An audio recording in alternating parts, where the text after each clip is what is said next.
നല്ല pet lover ആണെന്ന് തോന്നുന്നല്ലോ. ഞാനങ്ങനെ അത്രയും പെറ്റ് ലവർ അല്ല, നമ്മളങ്ങനെ.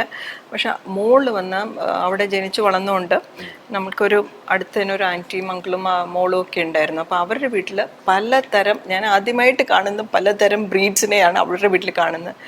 അപ്പോൾ ആ ആൻറ്റിയും മോളുണ്ട് ജെമി എന്ന് പറഞ്ഞിട്ട്. അപ്പം അവർക്ക് ലൈക്ക് അമ്മു ജനിച്ചു കഴിഞ്ഞിട്ടൊരു 6 മാസമായപ്പോൾ മുതൽ അവരുടെ വീട്ടിൽ ഓൾമോസ്റ്റ് എപ്പോഴും പോവും, കൊണ്ടുപോകും.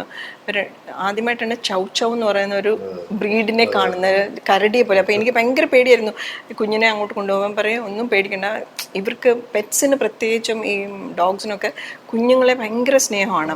അമ്മു ആണെങ്കിൽ അതിൻ്റെ മേത്ത് കയറി നിന്ന് അതിൻ്റെ പൂട നിറച്ച് പൂടയാണ്, കരടിക്കുട്ടിയെ പോലെയാണ് ഇരിക്കുക, വലിക്കുക.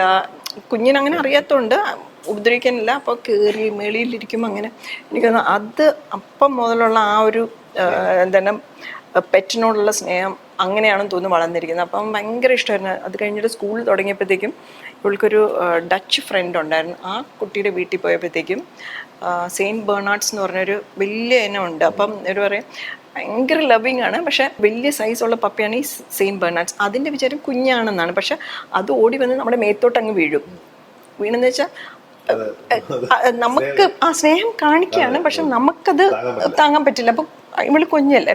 അപ്പം അങ്ങനെയുള്ള പലതരം ബ്രീഡ്സിനെയും കണ്ടു വളർന്ന് നമ്മുടെ നാട്ടിൽ വരുമ്പോഴത്തേക്ക് എനിക്കൊരു സെയിൻറ്റ് ബെർണാർഡ്സ് വേണം. അപ്പം ഞങ്ങൾ പറഞ്ഞു നമ്മൾക്ക് സെയിൻറ്റ് ബെർണാർഡ്സ് ഒന്നും പറ്റൂല, ഒന്നാമത്തേലും തണുപ്പ് രാജ്യത്തെ എന്താണ് ബ്രീഡാണ്.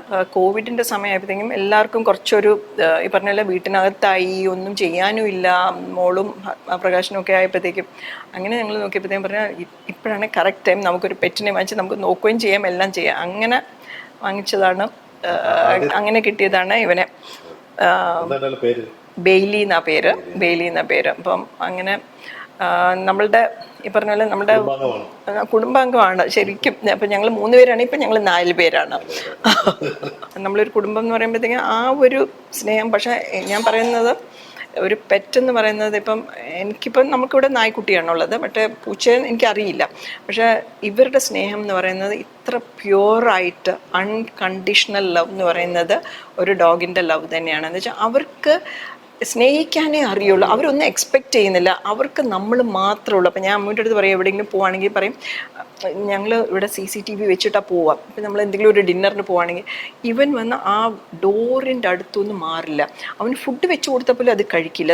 അപ്പം നമുക്ക് ഭയങ്കര വിഷമമാണ്. ഞങ്ങൾ എന്ത് ചെയ്യുന്നത് വെച്ചാൽ ഞങ്ങൾ പോണതിന് മുമ്പ് അവനെ കഴിപ്പിച്ച് കഴിഞ്ഞിട്ട് പോകും. അപ്പോൾ അറ്റ്ലീസ്റ്റ് അവൻ്റെ വയറ് നിറച്ചിട്ട് നമ്മൾ കഴിക്കാൻ പോവല്ലേ എന്ന് വിചാരിച്ചിട്ട് നമ്മൾ പോകും. പക്ഷേ ഒരു പ്രാവശ്യം ഞങ്ങളിങ്ങനെ വെച്ചിട്ട് പോയിട്ട് തിരിച്ച് വന്ന് കഴിഞ്ഞിട്ടേ ഇത് കഴിച്ചുള്ളൂ. അപ്പം നമുക്ക് വിഷമമായി, ഇത് കഴിച്ചില്ലല്ലോ എന്നുള്ള സങ്കടത്തിൽ. അപ്പം അതുകൊണ്ട് അങ്ങനെയുള്ളൊരു ഇത്ര സ്നേഹമുള്ള ഒരു, അപ്പം അങ്ങനെ ആകുമ്പോഴത്തേക്കും നമുക്കും ആ ഒരു അങ്ങോട്ട് ഇത് വരും. എന്ന് വെച്ചാൽ അവരുടെ സ്നേഹം അൺകണ്ടീഷണൽ അല്ലേ.